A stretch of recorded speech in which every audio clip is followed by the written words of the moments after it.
Hello friends, Praveen this side. और आज की इस वीडियो में हम आरआरसी स्टेट्स देख लेंगे। आरआरसी स्टेट्स आपको पता है 5G में 3 टाइप की स्टेट्स हैं।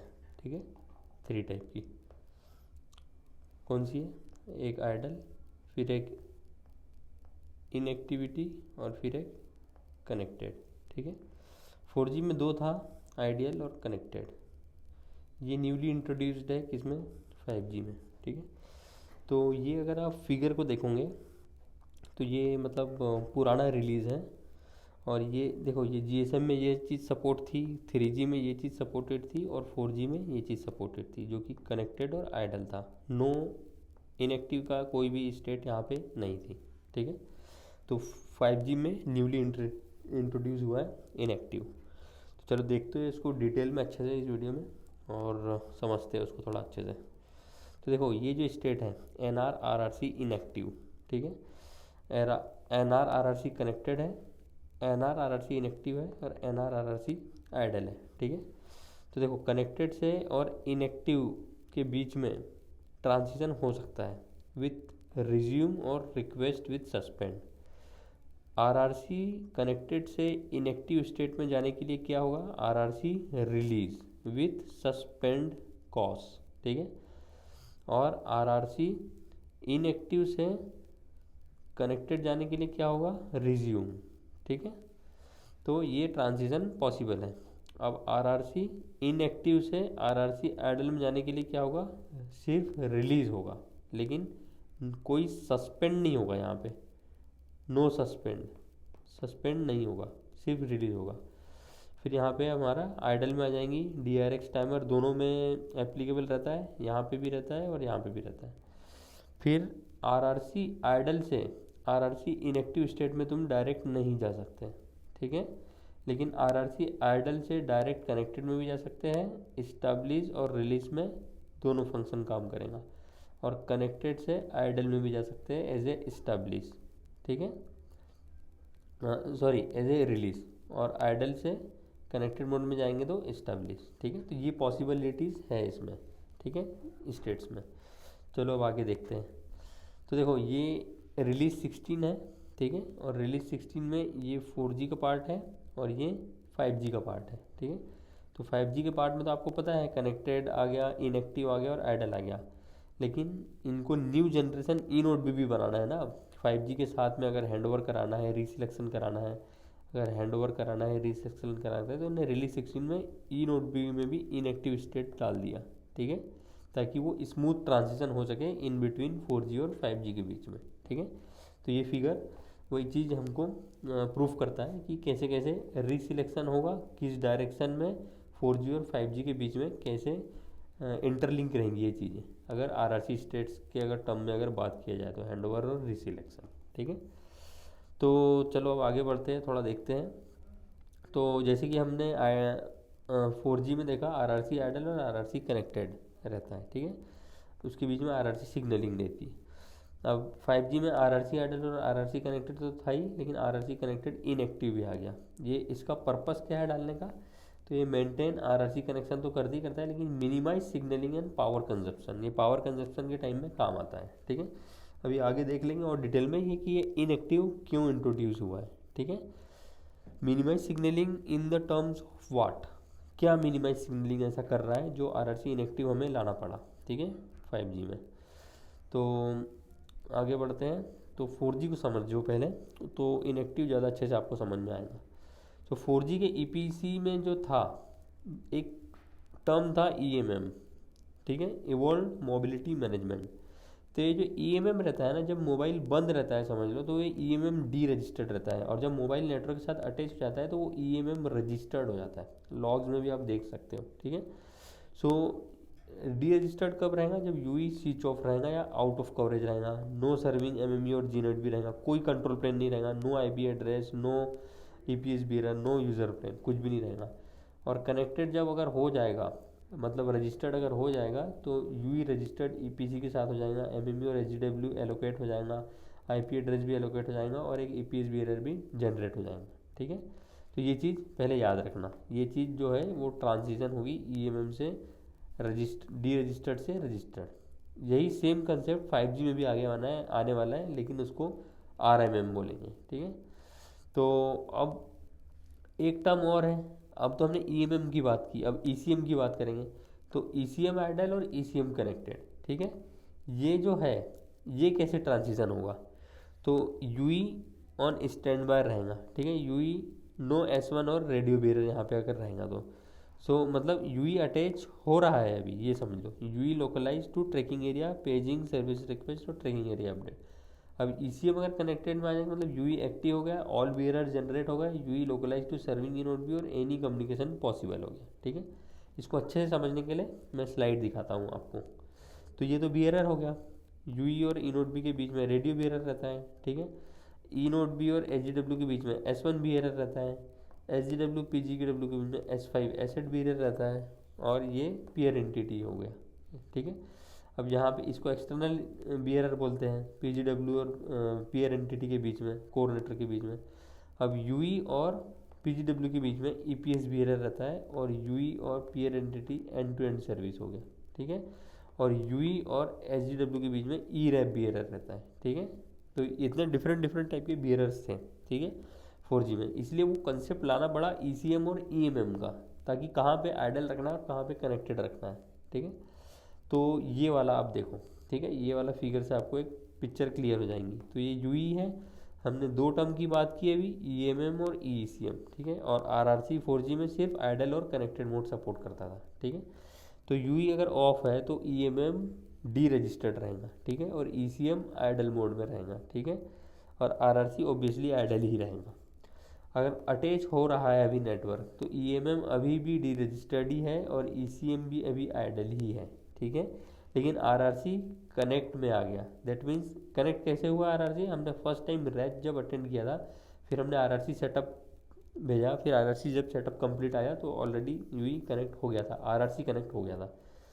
तो अब इसके बाद में EMM देखो, EMM की जो ट्रांजिशन है वो रजिस्टर्ड हो गया है। RRC जैसे कनेक्ट हुआ वैसे EMM भी रजिस्टर्ड हो गया। अब EMM हमेशा रजिस्टर्ड ही रहेगा कंप्लीट, जब तक कि आप UE ऑफ नहीं करोगे जब तक। और ECM था, ECM अभी भी आइडल था, लेकिन जब कंप्लीट ECM एक्टिव हुआ, मतलब सर्विस रिक्वेस्ट और बेरर सब जनरेट हो गया, बेरर जनरेट होने के बाद में ECM भी कनेक्ट हो गया। अब देखो ECM भी कनेक्ट हो गया और EMM भी रजिस्टर्ड हो गया, ये दो चीज़ें परमानेंट हो गई, ठीक है। लेकिन जो RRC है वो बीच में आइडल चले जाएगा, ठीक है, और फिर कनेक्ट हो जाएगा, और बीच में आगे भी आइडल जा सकता है as per the DRX cycle और as per the RRC release और RRC रिज्यूम रिक्वेस्ट, ठीक है।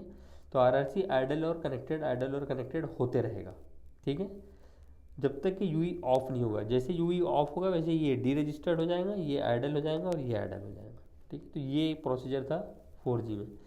5G में अगर हम वैसे ही देखा जाए तो 5G में भी क्या है, RM डी रजिस्टर्ड और RM रजिस्टर्ड है, मतलब रिसोर्स मैनेजमेंट और रजिस्ट्रेशन मैनेजमेंट इसको बोलते हैं, ठीक है। तो सेम कंसेप्ट है, ऐसा ही कंसेप्ट है समझ लो 5G में भी। तो UE स्विच ऑफ था पहले, आउट ऑफ कवरेज था, no serving AMF, no IP address, no PDU session, और यहाँ पे रजिस्टर्ड हो रहा है 5G कोर के साथ, AMF SMF आ रहा है, एलोकेट हो रहा है IP एड्रेस और PDU सेशन भी, ठीक है। तो ये जो ट्रांजिशन होगा, ये इसमें भी दो पार्ट रहेंगे। अब हमने इसमें RM की बात की है, ठीक है, रजिस्ट्रेशन मैनेजमेंट की। अब यहाँ पे आ गया कनेक्शन मैनेजमेंट, ठीक है। और LT में क्या था, इसी को ECM बोलते थे, ठीक है। 5G में इसको CM बोलते हैं। और जो EMM था 4G में, यहाँ पे इसको RM बोलते हैं, ठीक है ना, जैसे हमने पहले देखा अभी ये RM। तो ये जो होगा CM आइडल से CM connected, so UE stand by, net signalling start हो जाएगा, UE लोकलाइज और ट्रैकिंग एरिया और पेजिंग सर्विस, ठीक है। ये ट्रांजिशन फेज है और ये कनेक्टेड फेज है, ठीक है, कंप्लीट के सब चीज़ एक्टिव हो गई अब। तो इसका अगर फिगर देखें, ठीक है, तो इसका फिगर अगर देखें तो ये है, ठीक है। तो UE जैसे कि ऑफ है तो RM registration management D registered है अभी, ठीक है। लेकिन जैसे कनेक्ट हुआ वो कंप्लीट रजिस्टर्ड हो गया, अब ये रजिस्टर्ड मोड में ही रहेगा जब तक UE ऑफ नहीं होगा। और जो कनेक्शन मैनेजमेंट था, यहाँ पे कोई भी मतलब इसका आइडल का इसमें रोल नहीं है सीएम में। सीएम एग्जिस्ट ही नहीं करता यहाँ पे अगर ऑफ है तो। और जैसे अटैच में अगर आया तो ये जो कनेक्शन मैनेजमेंट है वो कंप्लीट कनेक्ट हो गया, ठीक है। अब ये कनेक्ट ही रहेगा, ठीक है, जब तक कि यूई ऑफ नहीं होगा। लेकिन जो आरआरसी की जो स्टेट है, अब देखो यहाँ कनेक्टेड था, अब यहाँ इनएक्टिव हुआ, फिर यहाँ पे कनेक्ट हुआ और आगे आइडल भी हो सकता है। यहाँ पे अब DRX अप्लाई हो जाएगा, ठीक है। और इसको फिर हम RRC रिज्यूम, RRC रिलीज यहाँ पे आगे होते रहेगा as per the usage of Yui. तो ये चीज़ यहाँ पे डिफ्रेंशिएट करती है, ठीक है, 4G और 5G में। लेकिन जो रजिस्ट्रेशन मैनेजमेंट है और कनेक्शन मैनेजमेंट है, वो चीज़ एक बार अगर कनेक्ट हो गई तो जब तक यूई ऑफ नहीं होगा, जब तक फिर वो रजिस्टर्ड और कनेक्टेड रहेगा। लेकिन बस RRC की जो स्टेट्स है वो हमेशा कनेक्टेड, आइडियल और इनएक्टिव होते रहेंगी, ठीक है। तो ये चीज़ के बारे में हमको एक आइडिया हो गया। तो चलो अब हम सबसे पहले RRC आइडल की कुछ टर्मिनोलॉजीज पढ़ लेते हैं कि RRC आइडल कहाँ कहाँ काम आता है। तो PLMN सिलेक्शन में काम आएगा, ब्रॉडकास्ट सिस्टम इन्फॉर्मेशन में काम आएगा, सेल रिसिलेक्शन मोबिलिटी में काम आएगा, पेजिंग फॉर मोबाइल टर्मिनेटेड में काम आएगा, and DRX for core network paging configured by next layer, ठीक है। ये सब चीज़ आपको प्रिटी मच पता होगा। अब RRC इनएक्टिव ये जो स्टेट्स हैं ये क्यों लाई गई, ठीक है। तो देखो PLMN सिलेक्शन तो इसमें भी होगा, सिस्टम इन्फॉर्मेशन ये भी कर सकता है, सेल रिसिलेक्शन मोबिलिटी ये भी कर सकता है, paging is initiated by NG-RAN, ठीक है। अब इसमें ये डिफरेंस है, जो पेजिंग होगी वो RAN से आएंगी ना कि AMF से। और RAN बेस्ड नोटिफिकेशन एरिया, जिसको RNA बोलते हैं हम, जिसके ऊपर हमने एक डेडिकेटेड वीडियो बनाया, ये मेन फीचर है। तो सब इनएक्टिव मोड में RNA अपडेट होगा। DRX भी जो होगा वो NG-RAN कॉन्फ़िगर करेगा, ठीक है। और NG-RAN connection both control plane and user plane is establish for the UE, ठीक है। UE AS context is stored in NG-RAN, ठीक है। इनएक्टिव मोड में NG-RAN के ही पास में यूई कॉन्टेक्स्ट रहेगा, AMF तक उसको बार बार एक्सट्रैक्ट करने की ज़रूरत नहीं है। अगर चेंज होगा जी नोट भी तो, and NG-RAN knows the RNA which the UE belongs to, ठीक है। तो ये जो है ये RRC इनएक्टिव का पार्ट है जो न्यूली इंट्रोड्यूस हुआ है 5G में, और ये सब चीज़ें इनएक्टिव मोड में करेगा, ठीक है। और अगर कनेक्टेड मोड की अगर बात करूँ तो कनेक्टेड मोड में एज इट इज़ है यही जो हमारा पहले होता था, ठीक है। तो 5G कोर में NG-RAN connection both control plane and user plane established for UE. The UE can AS context is stored in the NG-RAN and the UE. NG-RAN knows the cell when the UE belongs to transfer of unique data और network control mobility including measurement, ठीक है। Connected mode में तो सब कुछ हो जाएगा फिर। तो अब हम ये पढ़ लेते हैं कि जो इनएक्टिव मोड में ये जो चीज़ है RAN इनिशिएटेड पेजिंग और RNA एंड RNA अपडेट कैसे होता है। तो देखो RRC इसके ऊपर बेसिकली अपन ने ऑलरेडी एक वीडियो बना के रखा है डेडिकेटली, लेकिन ये RRC का ही पार्ट है, ठीक है। तो इसको हम एक बार फिर से देख लेते हैं। तो देखो ये मल्टीपल जी नोड्स भी है, ठीक है। और ये एक RAN नोटिफिकेशन एरिया है, मतलब इसका एक ID है, ठीक है। और यूई ऑलरेडी इनएक्टिव स्टेट में है, ठीक है। सो RRC inactive is characterized by use of RAN notification area RNA similar to core network tracking area for idle, ठीक है। So RNA is configured per UE by G0B one and number of cells defined by list of cells और list of RAN area ID और list of tracking area IDs, ठीक है। RNA में रहता है। UE is reachable within a configured RNA via a RAN initiated paging. RAN initiated paging uses a RAN configured UE ID IRNTI. And RNA update क्या होता है, triggered periodically and when moving outside of the configured RNA, ठीक है। Basically मैंने मेरे दूसरे videos में समझाया था कि एक पेजिंग आता है, ठीक है। कहाँ से आएगा, कोर नेटवर्क की तरफ से आएगा। और ये जो पेजिंग है ये कोर नेटवर्क से आएगा, और जितने भी ई नोड भी है, ये जितने भी ई नोड भी है सबको ये पेजिंग आएगा विद इन RNA, एक पर्टिकुलर RNA में आएगा। और ये बोलेगा जितने भी यूईज हैं सबको अपना पेजिंग भेज दो तुम, तो सबको पेजिंग भेज देगा ये जी नोड भी यूई को। अब यूई को जैसे पेजिंग मिलेगा तो वो RRC रिज्यूम रिक्वेस्ट भेजेगा और चेक करेगा कि मैं किस RNA में हूँ अभी। अगर सेम RNA में हो तो ठीक, और डिफरेंट RNA में हो तो वो RNA चेंज कर लेगा अपना विद RRC रिज्यूम में। RRC रिज्यूम में अपना RNA चेंज कर लेगा और फिर से वो RRC इनएक्टिव मोड में चले जाएगा, ठीक है। तो ये उसका प्रोसीजर रहता है, ये हमने समझ लिया था। अब ये तो legacy idle to connected transition है, ठीक है। सबसे पहले जैसे हमारा सिंक्रोनाइजेशन हुआ, फिर रिक्वेस्ट भेजा, फिर सेटअप आया, सेटअप कंप्लीट भेजा, इनिशियल यूई जो कॉन्टेक्स्ट है वो कोर नेटवर्क के साथ में सेव हो जाता है और उसकी एक कॉपी रैन के पास में रहती है, ठीक है। ये लीगेसी मतलब उन्होंने समझाया यूई कॉन्टेक्स्ट कैसे होता है। तो ये जो यूई कॉन्टेक्स्ट है, जब भी आरआरसी रिज्यूम रिक्वेस्ट हम भेजते हैं, ठीक है, इनएक्टिव मोड से आरआरसी रिज्यूम रिक्वेस्ट यूई जी नोड बी को जब भेजता है तो उसका वो कॉन्टेक्स्ट चेक करता है। ये जो कॉन्टेक्स्ट है ये चेक करेगा कि ये यूई का कॉन्टेक्स्ट कहाँ सेव है, तो वो ओल्ड जी नोड बी के पास में है या एएमएफ के पास में है। तो वो उन दोनों के पास से रिट्रीव करेगा कॉन्टेक्स्ट और उसको फिर आरआरसी रिज्यूम रिक्वेस्ट भेजेगा और उसको आरएनए अपडेट करवाएगा। तो देखो इसमें दिया है ये चीज़, ये यूई है, ये जी नोड बी है, ये लास्ट सर्विंग जी नोड बी है और ये एएमएफ है। तो इनएक्टिव मोड में था यूई, लेकिन सीएम जो था वो कनेक्टेड था। सीएम मैंने बताया ना कनेक्शन मैनेजमेंट है, कनेक्शन मैनेजमेंट कनेक्टेड है। तो ये आरआरसी रिज्यूम रिक्वेस्ट भेजा इसने। सबसे पहले तो एक स्टेप यहाँ पे मिस हुई है, यहाँ से एक पेजिंग आएगा पहले, पेजिंग, यहाँ पे पेजिंग आया। जैसे पेजिंग आया यूई ने, यूई समझ लो डीआरएक्स ऑन है यूई में और यूई स्लीप में है भी।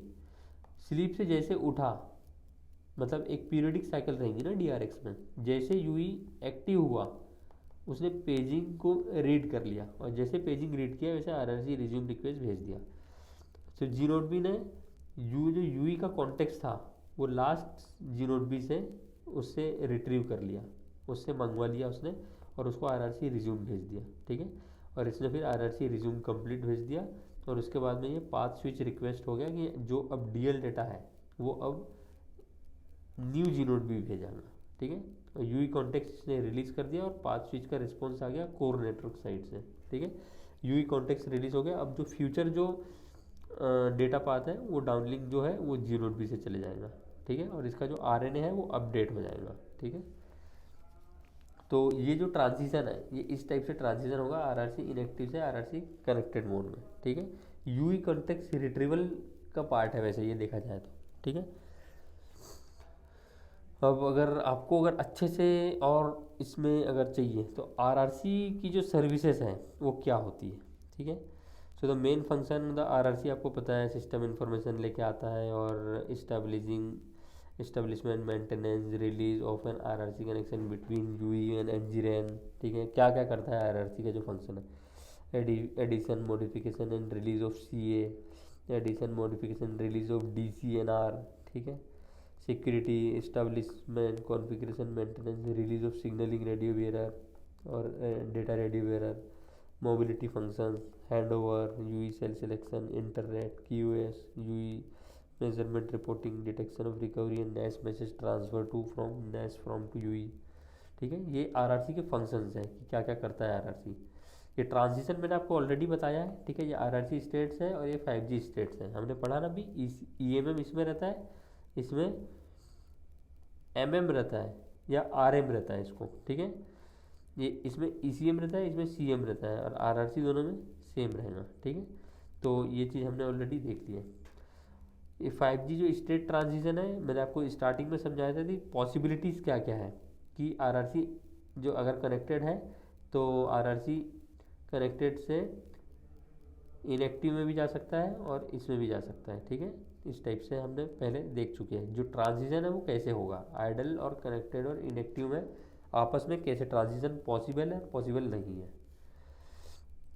अब ये देखो ये आइडल मोड ऑपरेशंस है यूई के, ये इनएक्टिव मोड ऑपरेशंस है और ये कनेक्टेड मोड ऑपरेशंस है। हमने ऑलरेडी एक बार देख चुके हैं कि आइडल मोड में यूई क्या क्या करता है, आरआरसी में इसकी क्या क्या फंक्शनलिटीज़ हैं और कनेक्टेड में क्या क्या फंक्शनलिटीज़ हैं, ठीक है। तो इस पर हम ज़्यादा ध्यान नहीं देते हम। So why new RRC state model requires in 5G, ठीक है। इसको थोड़ा सा पढ़ लेते हैं, ये थोड़ा सा इम्पॉर्टेंट है जो मैंने आपको बताया था कि आरआरसी इनएक्टिव क्यों इम्पोर्टेंट है। तो देखो the RRC state is a solution to the system access power saving and mobility optimisation. So 5G has to support EMMB, URLLC and MMTC। ये जो तीन जो स्लाइसिंग है जो 5G में है, same cost and energy dissipation per day पर area, इसकी वजह से हमको आरआरसी इनएक्टिव लाना पड़ा। अब देखते हैं आगे क्यों। So 5G system access and requested services have different characteristics, control of connectivity for future services need to flexible and programmable. To meet these different services characteristics, it requires new RRC model. So to support ultra reliable low latency communication services which transmits small packets that require ultra low latency and high reliability. And MMTC जो है power saving mode to transmit and receive a small payload. So devices need to camp in low activity state and periodically transmits uplink data and or status report with small payload to the network. So devices need periodic and or DL small packet transmission. So when UE is in connected state and periodically transmit UL data and or status report with small payload to the network. So smartphones and consumer devices with eMMB you have periodic and or periodic uplink and downlink small packet transmission and extreme data rates. अगर simple भाषा में अगर मैं आपको समझाऊं तो Yui को बार बार wake up होना पड़ेगा अब अपना स्मॉल डेटा भेजने के लिए। अब इसमें जो यूई है वो 5G में बहुत ज़्यादा स्लाइसिंग सपोर्ट करता है, eMMB URLCC और MMTC है ना, मैसिव मशीन टाइप कम्युनिकेशन। तो इसमें होगा ये कि यूई को बार बार आइडल मोड से कनेक्टेड मोड में ट्रांजिशन होना पड़ेगा अपना छोटा छोटा डेटा भेजने के लिए। पहले क्या 4G में उतनी सर्विसेज नहीं थी, अब 5G में बहुत सारी सर्विसेज हो गई, तो यूई कितने बार वेकअप होगा, बार बार उसका पावर उसमें जाएगा। तो इसलिए इन्होंने एक इनएक्टिविटी आरआरसी की स्टेट लाई जिसमें ये जो मिनिमाइज जो सिग्नलिंग है, जो छोटा मोटा जो सिग्नलिंग रहती है वो इनएक्टिव मोड ही कर दे, सब कुछ कनेक्टेड मोड में बार बार जाने की ज़रूरत नहीं पड़े। ठीक है, ये इसका मेन मोटो था जाने का। ठीक है, then UE RRC states and state transition. ठीक है, ये वही चीज़ें हैं, आप पढ़ सकते हो आराम से जो हमने भी डिस्कस की। तो इसको आपको एक ओवरव्यू और अच्छे से पिक्चर मिल जाएंगी एक। सो आरआरसी आइडल स्टेट क्या करता है, ठीक है, एनआर में, और वो कैसे काम में आती है, ठीक है, उसकी फंक्शनलिटीज़ है। अब आरआरसी इनएक्टिव स्टेट क्या करता है, ठीक है, एक ओवरव्यू आपको एक आइडिया हो जाएगा तो समझ में आ जाएगा। तो आरआरसी रिलीज़ में देखो मैंने बताया था ना, जब भी आरआरसी रिलीज़ होगा कहाँ से, आरआरसी कनेक्टेड से आरआरसी इनएक्टिव में, तो आरआरसी रिलीज़ के साथ सस्पेंड कॉन्फिग जाएगा, और जो सस्पेंड कॉन्फिग का ये वाला लॉग है। ठीक है, जो फुल आरएनटीआई, शॉर्ट आरएनटीआई, रैन पेजिंग साइकिल, रैन नोटिफिकेशन एरिया, ये चीज़ आएगी। ठीक है, ये चीज़ लॉग्स में आपको मिल जाएंगी। ठीक है, आरआरसी रिलीज़ वाले इंफॉर्मेशन एलिमेंट में। अब ये फुल आरएनटीआई और सी आरएनटीआई जो रहता है वो कैसे रहता है, ठीक है, कि कहाँ कहाँ क्यों क्यों यूज़ होती है। तो देखो इनएक्टिव आरएनटीआई को IRNTI बोलते हैं, is use to identify the suspend UE context in RRC inactive state. So a UE in RRC inactive state can be addressed in paging message using full RNTI. ठीक है, short RNTI, it is used to identify the suspend UE context of a UE in RRC inactive using fewer bits compared to full RNTI. RAN notification area used for mobility management network ensures that the UE in RRC inactive always has a valid RAN notification area. RAN paging cycle, the UE specific paging cycle for RAN initiated paging, और ये एक timer रहेगा, timer that triggers the periodic RNA update procedure in the UE। ठीक है, जब भी RNA update होगा timer चलेगा, उसके एक्सपायर होने से पहले आरएनए अपडेट करना है। और फुल आरएनटीआई और शॉर्ट आरएनटीआई कहाँ कहाँ यूज़ होती है वो हमें पता चल गया। ठीक है, अब देखो अगर आपको अगर प्रोसीजर अगर जानना है कि आरआरसी इनएक्टिव से आरआरसी कनेक्टेड मोड में कैसे आता है डिवाइस, तो देखो उसके 4 प्रोसीजर हैं। ठीक है, ये 4 प्रोसीजर हैं। आरआरसी रिज्यूम रिक्वेस्ट या रिज्यूम रिक्वेस्ट 1, दोनों में से कोई भी एक भेज सकते हैं, लेकिन जो आरएनटीआई रहेंगी वो चेंज रहेंगी, एक में शॉर्ट आरएनटीआई जाएंगी, एक में फुल आरएनटीआई जाएंगी, बस डिफरेंस यही है। फिर आरआरसी रिज्यूम आएगा, फिर आरआरसी रिज्यूम कंप्लीट, एक में आरआरसी सेटअप आ सकता है आरआरसी रिज्यूम की जगह पे, फिर RRC setup complete. RRC resume request और रिज्यूम रिक्वेस्ट 1 थर्ड सिनारियो में भी गया, लेकिन यहाँ आरआरसी रिलीज आ जाएगा और फिर से इनएक्टिव मोड में चले जाएगा। और ये क्या होगा, आरआरसी रिज्यूम और रिक्वेस्ट और 1 गया, लेकिन यहाँ पे आरआरसी रिलीज आ गया विथ सस्पेंड कॉन्फिग आ गया, ठीक है। तो ये 4 सिनारियोस टाइप के कुछ हो सकते हैं। और एक आरआरसी रिजेक्ट, 5 सिनारियो हो गए। एक रिजेक्ट आ सकता है डायरेक्ट, अगर रिजेक्ट आया तो वो आरआरसी इनएक्टिव मोड में ही फंस जाएगा, ठीक है। या फिर यहाँ से आरआरसी आइडल में चले जाएगा, फिर से वो कनेक्टेड में जाएगा और फिर से इनएक्टिव में आएगा, ऐसा है। तो इसके बारे में अगर आपको डिटेल जानना है तो ये डिटेल है, ये सिनारियोज हैं, इसमें आपको ज़्यादा और डिटेल में मिल जाएंगी। So successful RRC connection, inactive से कनेक्टेड मोड में चले गए, सक्सेसफुल हो गया है। अब दूसरे इसमें transition from RRC inactive to RRC connected mode में चले गया हो, ठीक है। और आरआरसी कनेक्शन से आरआरसी इनएक्टिव में या फिर आरआरसी आइडल में जाएगा तीसरे सिनारियो में। तीसरे सिनारियो में कौन सा गया, या आरआरसी जब अगर रिलीज़ हो गया ना, तो रिलीज़ हो गया तो एक तो आइडल में जाएगा या फिर इनएक्टिव मोड में जाएगा। और चौथे सिनारियो में या तो इनएक्टिव में जाएगा या आरआरसी या इनएक्टिव में ही रहेगा वो, क्योंकि आरआरसी रिलीज़ कर दिया विथ सस्पेंड कॉन्फिग के साथ। सस्पेंड कॉन्फिग अगर जहाँ आ गया मतलब आरआरसी इनएक्टिव मोड में ही रहेगा। और जो पांचवा सिनारियो है, नेटवर्क अगर रिजेक्ट कर देगा तो इनएक्टिव से इनएक्टिव मोड में ही रहेगा वो, ठीक है, वहीं पे फंस जाएगा। तो similar to RRC connection establishment procedure, ये उसका जो है वो इंफॉर्मेशन एलिमेंट है, ठीक है। जो एक में शॉर्ट आरएनटीआई और एक में आई आरएनटीआई यूज़ होगा, ठीक है। तो आरआरसी रिज्यूम रिक्वेस्ट में शॉर्ट आरएनटीआई यूज़ होगा और आरआरसी रिज्यूम रिक्वेस्ट 1 में आई आरएनटीआई होगा, ठीक है, इनएक्टिविटी आरएनटीआई, ठीक है। ये डिफरेंस है और कुछ नहीं। और यहाँ पे आप देख सकते हो आरआरसी रिज्यूम रिक्वेस्ट और 1 है वो अपलिंक का है, तो कॉमन कंट्रोल चैनल से जाएगा जो कि मैसेज 3 रहेगा, ठीक है।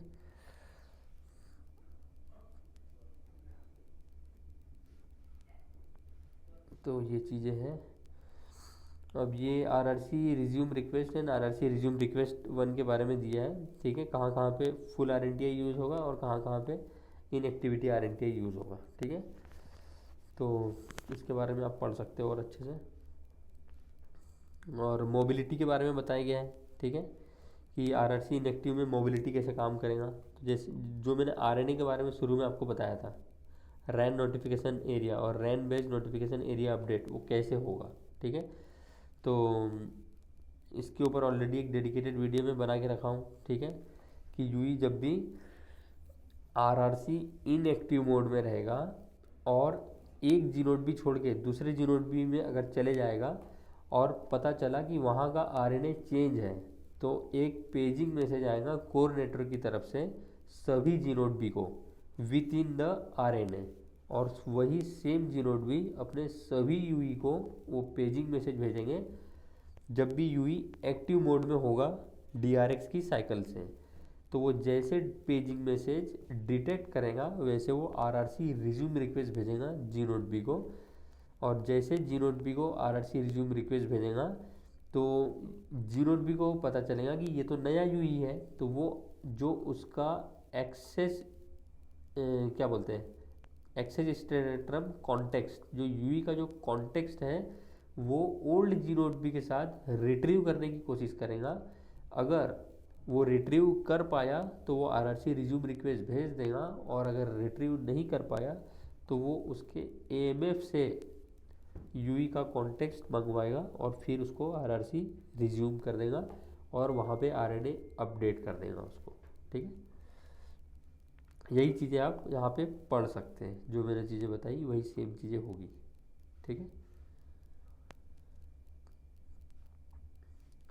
अब ये आरआरसी कनेक्टेड जो हमने ऑलरेडी देख चुके हैं, स्टेट ट्रांजिशंस कैसे कैसे होगा, ठीक है। ये जो था ये 4G का था ये, ठीक है। ये सॉरी ये 5, ये वाला पार्ट 4G का है और ये वाला पार्ट 5G का है। जो ट्रांजिशन कैसे कैसे होता है हमने पहले वाले स्लाइड्स में देखे थे ये चीज़, और ये चीज़ 3G का है, ठीक है। 5G का 3G के साथ में कैसे ट्रांजिशन हुआ ये चीज़ हम देख सकते हैं, और ये 5G का GSM के साथ में कैसे ट्रांजिशन होगा वो चीज़ हम देख सकते हैं। सो 5G ये 5G ये 2G, ठीक है, ये 5G ये 3G और ये 5G और ये 4G, ठीक है। सबके ट्रांजिशन अलग अलग है, कैसे कैसे होगा ट्रांजिशन, क्या ट्रांजिशन, आरआरसी ट्रांजिशन, ठीक है। तो इतना सब कुछ था दोस्तों आरआरसी स्टेट्स के बारे में। होप आपको क्लियर हो गया होगा ये चीज़।